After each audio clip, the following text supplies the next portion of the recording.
എല്ലാവർക്കും ശിവാസ് ഡയറിയുടെ പുതിയൊരു വീഡിയോയിലേക്ക് സ്വാഗതം. നമ്മൾ ഇന്ന് ആനമല ടൈഗർ റിസർവിൽ നിന്നും ഒരു സഫാരിക്കാണ് പോകുന്നത്. അപ്പോൾ സഫാരി സ്റ്റാർട്ട് ചെയ്യുന്ന ടോപ്പ് സ്ലിപ്പിൽ നിന്നുമാണ് കേട്ടോ. ടോപ്പ് സ്ലിപ്പിലെ റിസപ്ഷൻ സെൻറ്ററിലാണ് ടിക്കറ്റ് കൗണ്ടറും ഒക്കെ ഉള്ളത്. നമുക്ക് ഇവിടുന്ന് വാൻ സഫാരിയും ജീപ്പ് സഫാരി അവൈലബിൾ ആണ്. അപ്പോൾ ഇവിടുന്ന് രാവിലെയുള്ള സഫാരിക്കാണ് എലിഫൻറ്റ് ക്യാമ്പിലേക്ക് കൊണ്ടുപോകുന്നത്. അപ്പോൾ എലിഫൻറ്റിന് ആഹാരം കൊടുക്കുന്നതൊക്കെ കാണാം. പിന്നെ വൈകിട്ട് 4:30-ക്കുള്ള സഫാരിക്കാണ് എലിഫൻറ്റ് ക്യാമ്പിലേക്ക് കൊണ്ടുപോകുന്നത്. ആ സമയത്തും നമുക്ക് ആനയ്ക്ക് ആഹാരം കൊടുക്കുന്നത് കാണാൻ പറ്റും. ഇതിനിടയ്ക്കുള്ള സഫാരിക്കൊന്നും എലിഫൻറ്റ് ക്യാമ്പിലേക്ക് കൊണ്ടുപോവില്ല. അവിടെ ജംഗിൾ സഫാരി മാത്രമാണ് നമുക്ക് ലഭിക്കുന്നത്. അപ്പോൾ ഈ ഒരു സഫാരിയെക്കുറിച്ചും ഇവിടുത്തെ ബാക്കിയുള്ള വിവരങ്ങളുമൊക്കെ അവരുടെ ഒരു റിസപ്ഷൻ സെൻറ്ററിൻ്റെ തൊട്ട് മുന്നിലുള്ള ഗ്ലാസ്സിലൊക്കെ വിശദമായിട്ട് തന്നെ എഴുതി ഒട്ടിച്ചിട്ടുണ്ട് കേട്ടോ. പിന്നെ ഈ ഒരു സഫാരിയിൽ ജീപ്പ് സഫാരിക്ക് 2360 രൂപയാണ്. അത് കുറഞ്ഞത് 8 പേര് വേണം. അതുപോലെ വാനിലാണെങ്കിൽ പെർ ഹെഡ് 236 രൂപയാണ് വരുന്നത്. നമ്മുടെ സഫാരി സ്റ്റാർട്ട് ചെയ്തപ്പോൾ തന്നെ നമുക്ക് കിട്ടിയ ഒരു കാഴ്ചയാണിത്. ടോപ്പ് സ്ലിപ്പിന് തൊട്ട് മുന്നിലുള്ള പുൽത്തകടിയിൽ കുറച്ച് മാനും കുറച്ച് പന്നിക്കുട്ടന്മാരും. അപ്പം മഴയുണ്ട്. ആ മഴയത്ത് അവർ ഈ ഒരു പുൽത്തകടിയിൽ കിടക്കുകയും അതുപോലെ പുല്ല് തിന്നുമൊക്കെയാണ്. കടുവയൊക്കെ ആക്രമിക്കാതിരിക്കാനായിട്ട് മാനും കാട്ടുപോത്തും ഒക്കെ ഇതുപോലുള്ള പുൽമേടുകളിലേക്ക് രാത്രി കാലഘട്ടങ്ങളിൽ വന്ന് നിൽക്കും. പിന്നെ അതുപോലെ കുറച്ചുകൂടെ മനുഷ്യരുടെ സാന്നിധ്യമുള്ളൊരു പ്രദേശം കൂടിയാണിത്. അതുകൊണ്ടൊക്കെ ആയിരിക്കാം ഇങ്ങനെ മൃഗങ്ങൾ ഈ ഒരു സ്ഥലത്തേക്ക് വന്ന് നിൽക്കുന്നത്. ടോപ്പ് സ്ലിപ്പിൽ നിന്നും കുറച്ച് ദൂരം യാത്ര ചെയ്ത് കഴിഞ്ഞപ്പോഴും നമുക്ക് കാണാൻ കഴിഞ്ഞ ഒരു കൂട്ടം ബൈസൺസാണിത്. അപ്പോൾ ഫീമെയിൽസാണ് മുഴുവനും നിൽക്കുന്നത്. മെയിൽസിനെ ഒന്നും കാണാനില്ല. കാടിനുള്ളിൽ നിൽപ്പുണ്ടോ എന്ന് അറിയില്ല കേട്ടോ. എന്തായാലും എല്ലാവരും ഫീമെയിൽസാണ്. ഫീമെയിൽസിനൊക്കെ ഒരു ബ്രൗൺ ചേർന്ന ലൈറ്റ് കളറായിരിക്കും. അതുപോലെ മെയിൽസിൻ്റെ അത്ര വലിപ്പവും ഉണ്ടാവില്ല.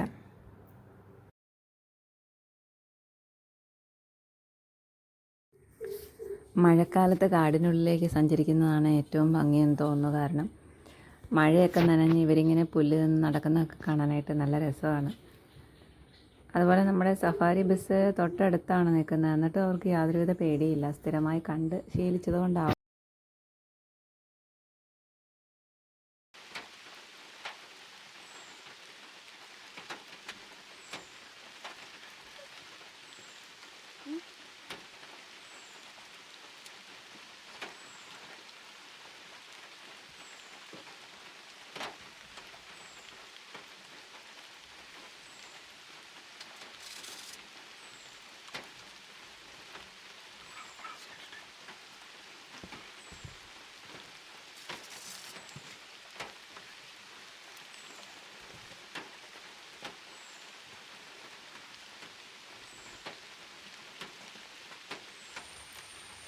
ഈ ഒരു കൂട്ടം കാട്ടുപോത്തിനെ കണ്ട് നമ്മൾ മുന്നോട്ട് നീങ്ങിയപ്പോഴും നമുക്ക് വീണ്ടും ഒരു കൂട്ടം കാട്ടുപോത്തിനെയാണ് കേട്ടോ കാണാൻ കഴിഞ്ഞത്.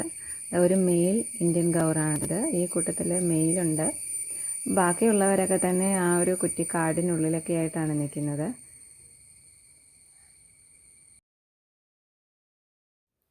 ഒന്നര മണിക്കൂറുള്ളൊരു സഫാരിയാണ് നമുക്കിവിടെ ലഭ്യമായിട്ടുള്ളത്. 4:30 കഴിഞ്ഞുള്ള സഫാരിക്ക് ഇവിടെ സ്റ്റേ ബുക്ക് ചെയ്തവരെ മാത്രമേ കൊണ്ടുപോവുകയുള്ളൂ.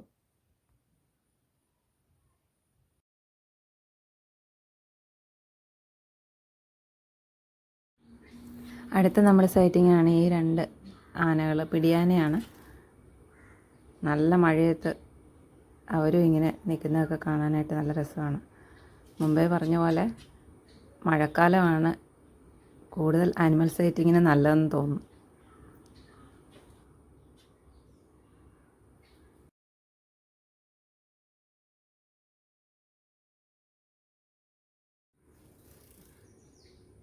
കാടിനുള്ളിലെ ഒരു ചെക്ക് ഡാമാണ്. അപ്പം കാടിനുള്ളിൽ വെള്ളത്തിൻ്റെ ലഭ്യതക്കുറവുണ്ട്. അതുകൊണ്ട് ആനിമൽസിനൊക്കെ വെള്ളം കുടിക്കുന്നതിന് വേണ്ടിയിട്ട് തയ്യാറാക്കുന്നതായിരിക്കാതെ. ഇതൊരു വലിയൊരു കൂട്ടം മാനാണ്. നമ്മുടെ വണ്ടിയുടെ സൗണ്ട് കേട്ടിട്ട് അവർ അതൊക്കെ മുകളിലേക്ക് കയറി മറയുന്നതാണ് കാണുന്നത്. അപ്പോൾ നമുക്ക് മഴക്കാലമായിട്ട് കൂടി നല്ല രീതിയിൽ ആനിമൽ സൈറ്റിംഗ് ഒക്കെ കിട്ടി. ഇനി നമ്മൾ ചെല്ലുന്നത് കോഴിക്കമുത്തി എലിഫൻറ്റ് ക്യാമ്പിലേക്കാണ്. അപ്പോൾ ടോപ്പ് സ്ലിപ്പിനടുത്ത് തന്നെയുള്ളൊരു എലിഫൻറ്റ് ക്യാമ്പാണിത്. കുങ്കിയാനകളെയൊക്കെ പരിശീലിപ്പിക്കുന്ന ഒരു സ്ഥലമാണ് കേട്ടോ ഇത്. ഇവിടെ ഇപ്പോൾ ഒരു ആന മാത്രമേ നിൽക്കുന്നുള്ളൂ. ബാക്കി ആനകളെയൊക്കെ വെള്ളത്തിൻ്റെ ലഭ്യത അനുസരിച്ച് മുകളിലേക്കൊക്കെ മാറ്റി കെട്ടിയേക്കുവാണ്. കുറച്ച് പേര് കുളിക്കാനൊക്കെ പോയിട്ടുണ്ട്, അവരൊക്കെ തിരിച്ചു വരണം. അപ്പോൾ രാവിലത്തെയും വൈകിട്ടത്തെയും സഫാരി എടുക്കുകയാണെങ്കിലാണ് ഇങ്ങോട്ട് വരാൻ കഴിയുള്ളൂ. അപ്പോൾ ഇവിടെ വന്ന് ആ സമയം അഡ്ജസ്റ്റ് ചെയ്ത് നമ്മൾ സഫാരി എടുക്കുകയാണെങ്കിൽ ഇവിടെ വന്ന ആനകൾക്ക് ആഹാരം കൊടുക്കുന്നതൊക്കെ കാണാൻ കഴിയും.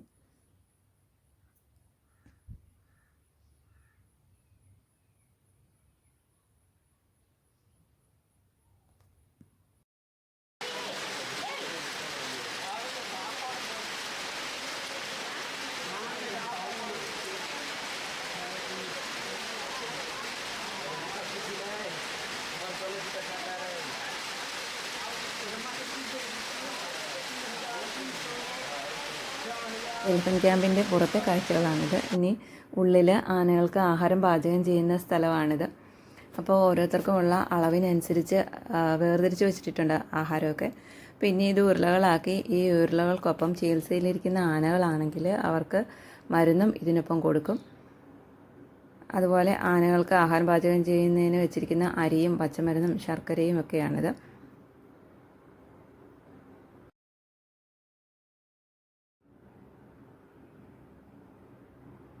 ഈ ഒരു കൊമ്പനെ എലിഫന്റ് ക്യാമ്പിൻ്റെ തൊട്ട് മുകളിലായിട്ട് കെട്ടിയിട്ടിരിക്കുകയാണ്.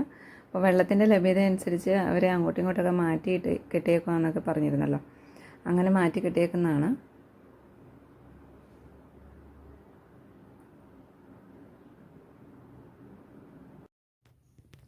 രാവിലത്തെ ആഹാരം കഴിഞ്ഞു കഴിഞ്ഞാൽ ഈ ആനകളെ കാടിനുള്ളിലേക്ക് മേയാൻ വിടുകയും വൈകിട്ടാവുന്നതോടുകൂടി തിരികെ കൊണ്ടുവന്ന് കുളിപ്പിച്ച് ആഹാരം കൊടുക്കുകയാണ് ചെയ്യുന്നത്.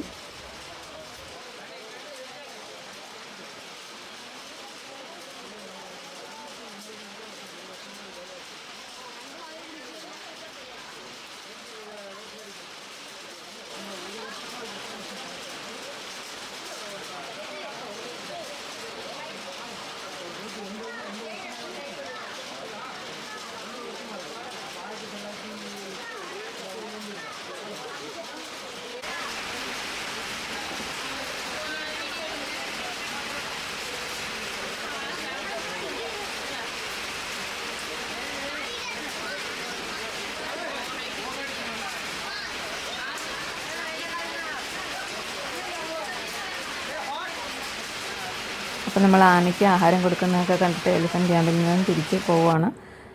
അപ്പോൾ നമുക്ക് തിരിച്ചു പോകുന്ന വഴിക്ക് കണ്ട ഒരു കൂട്ടം കാട്ടുപോത്താണിത്. ഒരു വലിയൊരു കൂട്ടാണ്, ഇതിൻ്റെ കൂടെ കുഞ്ഞുങ്ങളുമൊക്കെ ഉണ്ട്.